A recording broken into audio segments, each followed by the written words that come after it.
The gas masks. I'm trying to get one for myself and my puppy. Dennis Marks and his wife have been stocking up supplies. Weapons, ammunition. Walmart says after September 11th, gun sales surged 70%, ammunition up 140%. In Dallas, they're already taking pot shots at Osama bin Laden.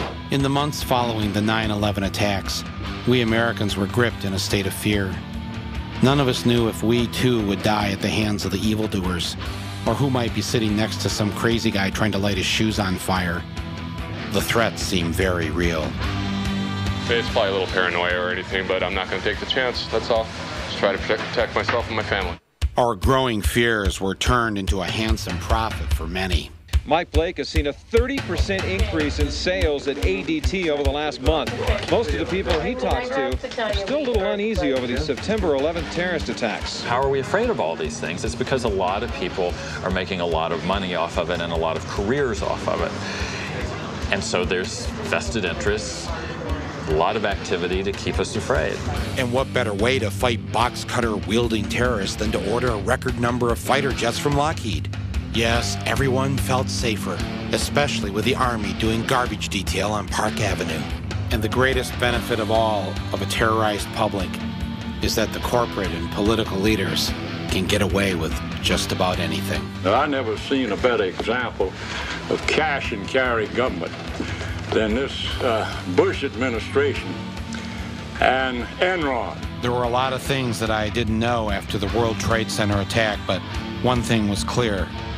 Whether it was before or after September 11th, a public that's this out of control with fear should not have a lot of guns or ammo laying around.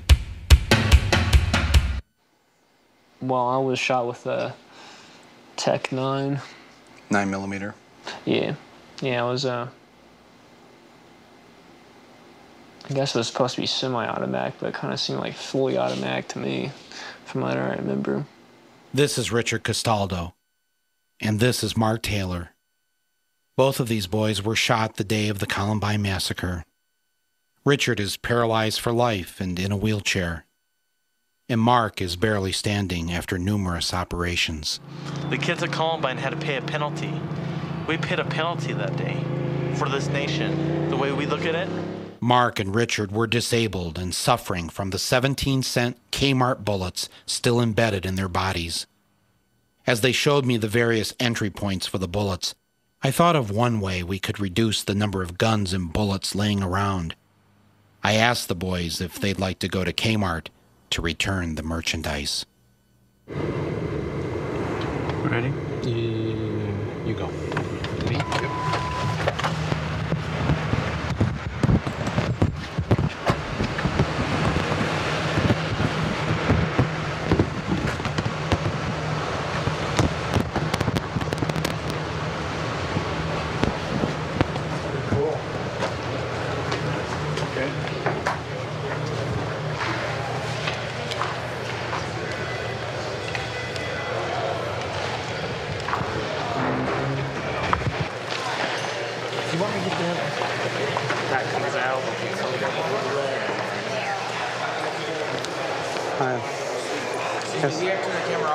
We're here. Oh no, we're here to see Mr. Conway, okay, the chairman. Turn the camera off while you're in the building until I get clearance for you to turn it back. Oh, okay. All right. Okay, turn it off. Yeah. Hi, Michael. Hi. How are you? I'm Mary Lorenz. I'm Director of Media Relations for Kmart. Oh, good. All right. Good. How can I help you today? Well, I'm here today. This is Richard Castaldo. Richard, nice to meet you. And this is Mark Taylor. Mark. And they're students from Columbine High School. They were shot at Columbine in the massacre with bullets from Kmart. They came a long way. Yes, they. From Colorado. Yeah, I just thinking since you stopped selling the handguns and all, and they kind of make sense to stop selling the bullets too. Our request is that you get rid of the 9mm bullets and that you don't sell them in a store completely. We do carry, you probably are aware of Kmart, hopefully you're shoppers of our stores, that we do only carry, sporting firearms and the accessories that go with the hunting sport. And we'll certainly take your message to our chairman and CEO, Chuck Conway. He's not here today. He's not here today? No, he's not here actually this whole week. He's not at all during the week? do you have a limit on the number of bullets, ammunition that people can purchase? You know, I can't answer these questions for you. I'm not the merchandiser who places those products in our stores. Can we speak to that person? But I can get answers to those questions for you if you would like to leave your card, and I can get those answers. No, we don't want to leave a card. Let me just be blunt. The reason why we can't take a card and come back is because Mark here, he's got a Kmart bullet just an inch away, right? Yeah. From your aorta. In between my aorta and spine. In between your aorta and spine. Well, I'm glad to see, though, that you're still able to stand. And I told them that somebody here would listen. Somebody here would take the request seriously. Not just a PR person, but somebody who has some authority and can answer some of the questions that they want answered. Kmart does care about this, but I can't go any further right now. So until I make a call, I'm going to go back to the office and see if there's anyone in merchandise. Mary went back upstairs, and 2 hours later, she brought down this guy whose job it is to buy the bullets for Kmart. Stay out of trouble. We're not the ones in trouble, guys. Mark thought he'd show him his bullet wounds. Those are his bullet holes from your bullets. That's where the Kmart bullets went in. Well, take care. Is anybody else going to come down? Is anybody else going to come down? Is that it? Let me check. Okay, thank you. We waited around a couple more hours, but no one else came down. As we left the building, Mark came up with an idea.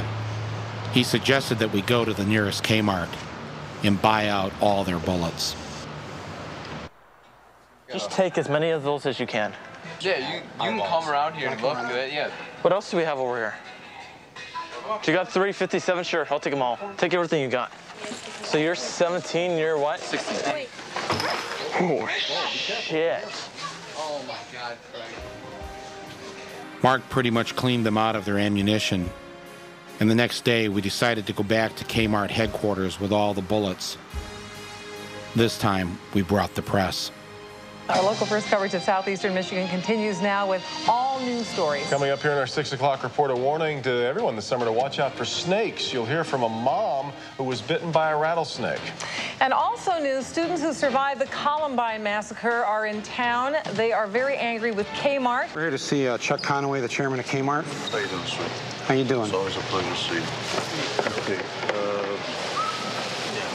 they would like Mr. Conaway. Here's the 9mm. These are the bullets that are in both Richard and in Mark's body right now. You want to put those back? I don't want to touch those. Yep, I will do. Sorry. Move your group outside. I'll have somebody here in 5 minutes. Do me a favor, don't block the door. Just off to the side if you would. So we'll go outside and somebody will come out. My name's Lori McTavish. I'm the Vice President of Communications for Kmart. I'm happy to deliver a statement on behalf of the company. What happened in Columbine, Colorado was truly tragic and touched every American. We're sorry for the disadvantage to this young man. Kmart is phasing out the sale of handgun ammunition. The business plan calls for this to be complete in the continental U.S. within the next 90 days. Kmart representatives met with Mr. Moore and the students from Columbine, Colorado yesterday and listened to their concerns about the product carried in Kmart stores. The company committed at the end of that meeting that Kmart would have an answer for them within a week's time. Well, the first thing we want to do is thank you for committing to no longer selling handgun ammunition in your stores, and within 90 days. The process will be phased out within 90 days. And after 90 days, there will be no more selling of ammunition that can go into handguns or assault weapons. Firearm ammunition we will not sell it after 90 days in our stores. Well, we greatly appreciate that. Thank you. Thank you very much. Thank you. We have a copy of the skunk cabbage. Thank you. Wow, that blows my mind. That's more than what we asked for. This is remarkable. Yeah. This is remarkable. Yeah. Well, like I told you. I didn't get it. Did you think? I'm like, we were ready. We're just getting ready to. We're going to the go to the airport. The kids from Columbine had scored an overwhelming victory against Kmart, and it inspired me to do something that I knew I had to do. All I needed was a star map.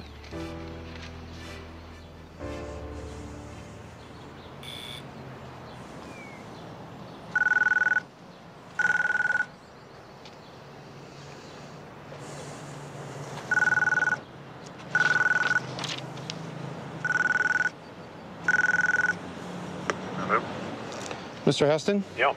This is Michael Moore. Yes. The filmmaker? Yes, of course. Yes, how you doing? Fine, thank you.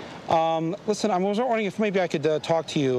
We're making a documentary about, you know, the whole gun issue, and I'm a member of the NRA. I thought maybe we could talk a little bit about this. Tell you what, let me look at my calendar. I may be able to give you some time tomorrow. I have some people here now. Okay, would that, how can I, pardon me? Hold the phone. Okay, thank you. Okay. I can give you a little time tomorrow morning. I think that's Thursday. Yes. And let's say 8:30. 8:30 in the morning? Yeah. Okay. Okay, and just come here? Here. Yes. Yeah. Okay, good. No?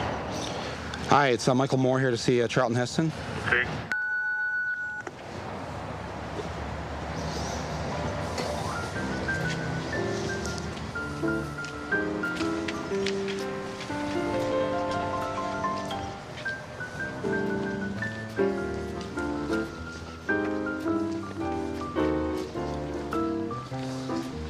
Hi. Good morning.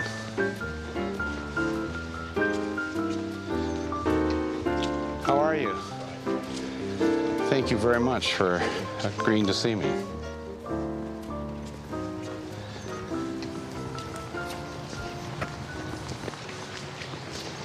He took me out to his pool and tennis house so we could have a chat. I told him that I was a lifetime member of the NRA and showed him my membership card. Good for you. Well done. I assume you have guns in the house here? Indeed, I do. Uh-huh. And bad guys take notice. So you have them for protection? Yeah, sure. Mm-hmm. Have you ever been a victim of crime? No. Never been assaulted or no violence toward you, but you have guns in the house. Loaded.